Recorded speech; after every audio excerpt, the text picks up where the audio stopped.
Hello guys, welcome back to my channel. I'm Jeevan. In this video guys, going to be reacting to Mr. World 2025 head-to-head presentation, and this is for the Asia's top 5 finalists, and among them, 2 of them are gonna get into the head-to-head, the ultimate head-to-head, where one of them is gonna be the head-to-head winner from Asia, and Oceania. So without any delay guys, let's begin this reaction.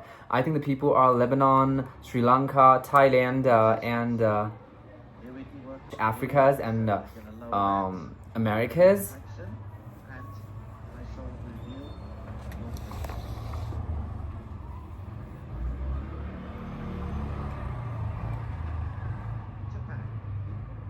How has working on your Beauty with a Purpose project changed the way you see your role as a woman in your community and in the world?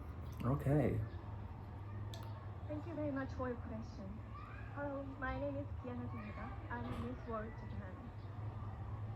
So before my Beauty with a Purpose, I often ask, how can one voice make change? Bro, what? Okay, my internet is not really intonating. Purpose.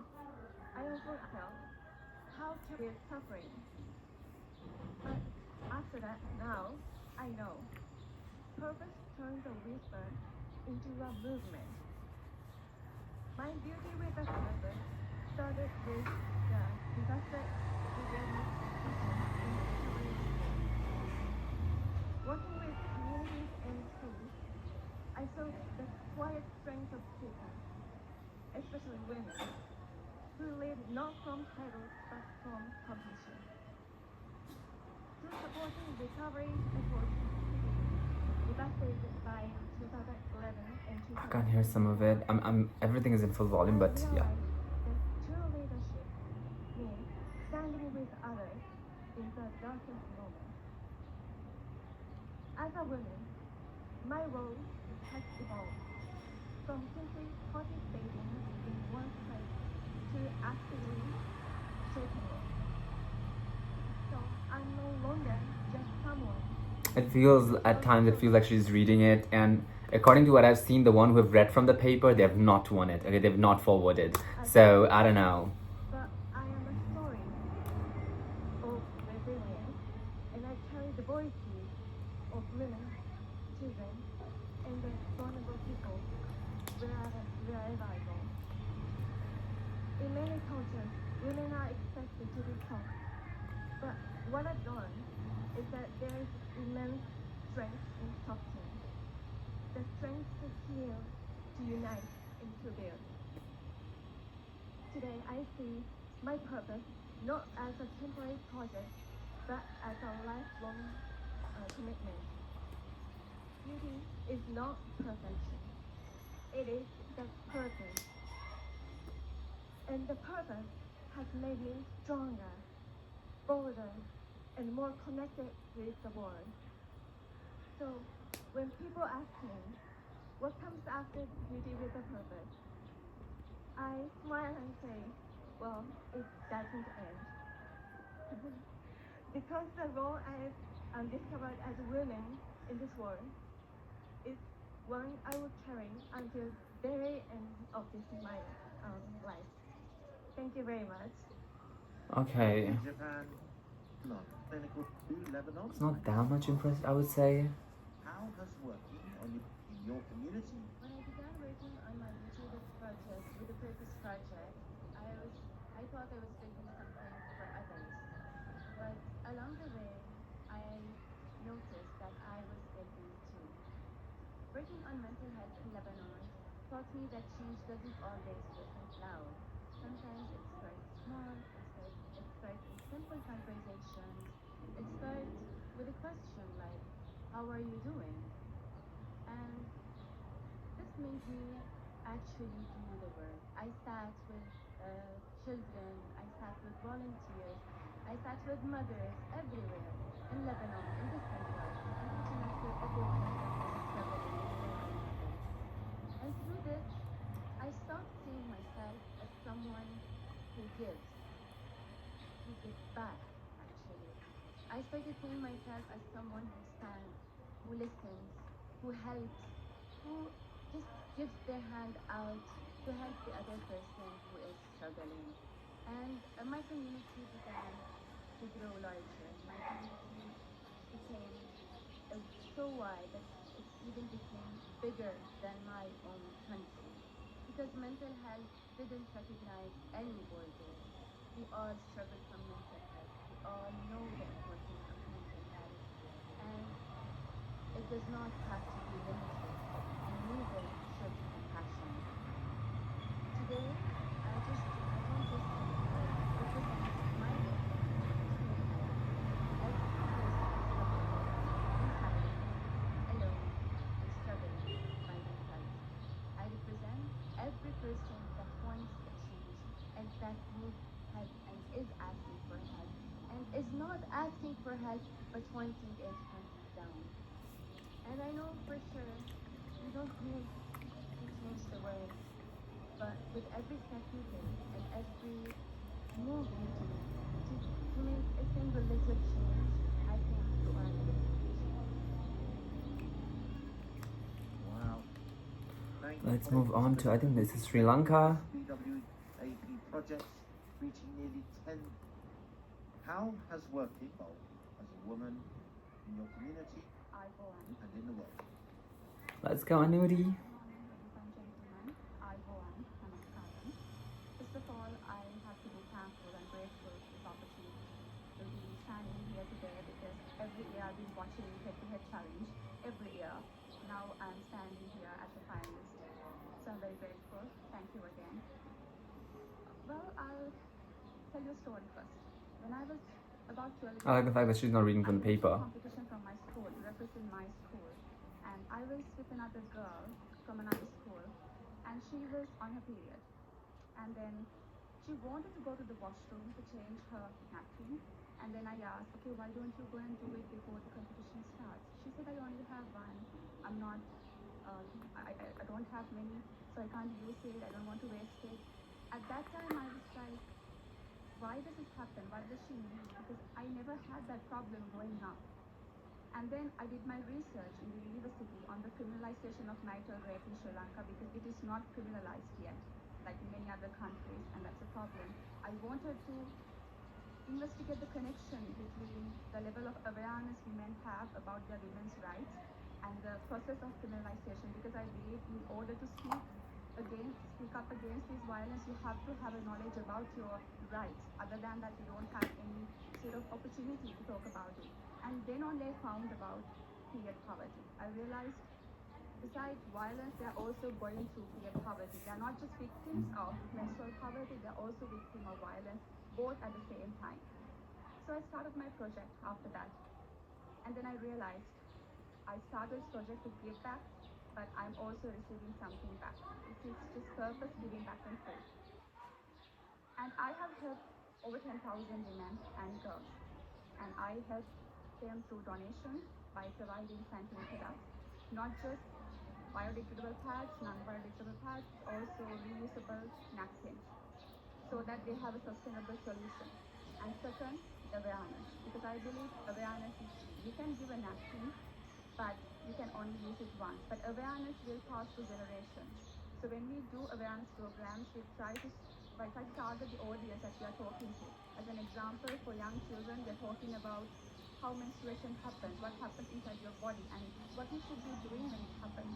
And for all the women, we talk about menopause, we talk about contraception, we talk about sexual health. Because I believe when it comes to awareness, it has to be suitable to the audience as well. And there is a third thing, is policy recommendations.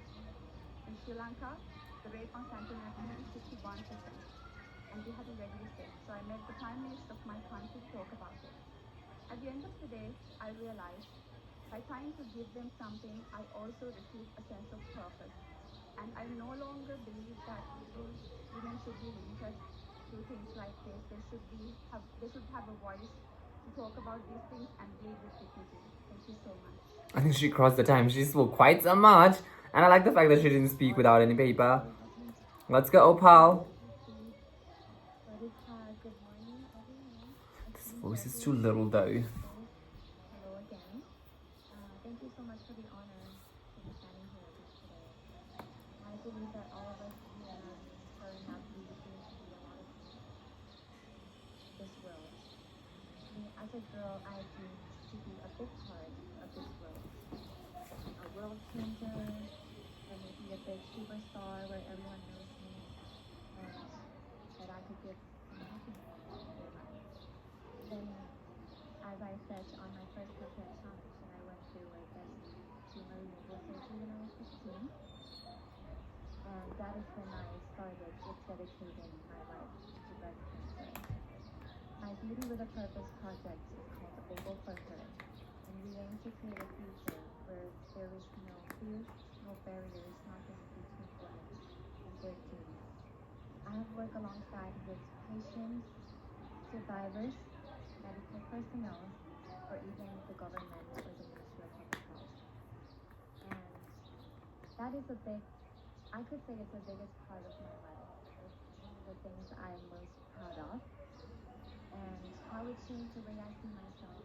I still see myself as a human being that wanted to give a light in this world, wanted to give back to anyone that I can in my life. But more than that, I realized sometimes we are not a game changer. We are not the big thing in this world. Because what's more important than being the big thing in this world is being the small thing that adds up to the big part of this world. And that is how my Beauty with a Purpose project changed the way I see myself as a woman in the society.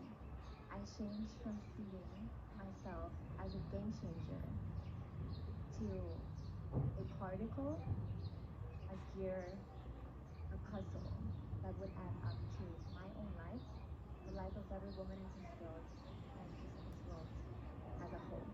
Thank you so much. Thank you very much. And men, do you not you for the final time? Thank you for the question. Welcome. Was it? Is it turkey? It is such a privilege to be here today and speaking before you regarding this question, actually. So, all my life I wanted to become a doctor, especially in the field of oncology. And recently I started to pursue my career in radiation oncology, doing all my research in that field, especially regarding breast cancer. For me, this was very important to advocate for breast cancer prevention, screening, and early detection in my community, internationally, and nationally as well, in honor of my mother. She was a breast cancer patient for 16 years. She was very strong and brave, and unfortunately she passed away due to this condition. But after her demise, I realized that more people need to be aware of this cancer, of this condition, and we need to advocate for it. So people that could do this best are the ones who have experienced it, who have felt the fear, uncertainty, and stress of a cancer diagnosis in the family and the treatment phase is needed for 16 years. So in my community, in both Turkey, throughout my research, I actually conducted academic research on prevention, especially during the pandemic, where we held publication, where we wrote publications on the importance of early detection and for women to continue going to their screenings, mammogram screenings, continue treatment despite the burden of the COVID-19 pandemic. That was one of my work, actually, that I did with Princess Margaret Cancer Center in Lebanon.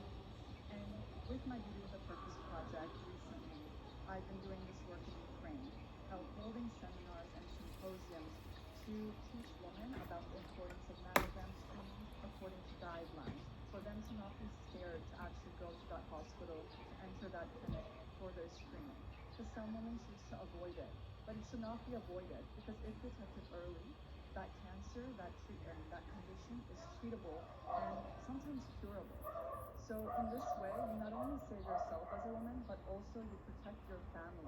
This way, your children, your family, your husband, your family does not fall apart. You stay together as a whole. And no children should have to separate from their mothers due to a condition that could be prevented, that could be treated if detected early in time. And with my Purpose project, I've been trying to advocate for this in Turkey through remote collaboration with the Turkish Cancer Society, and in Ukraine with the Ukrainian Diplomatic Spouse Association and with Ukrainian Foreign Minister's wife. Thank you.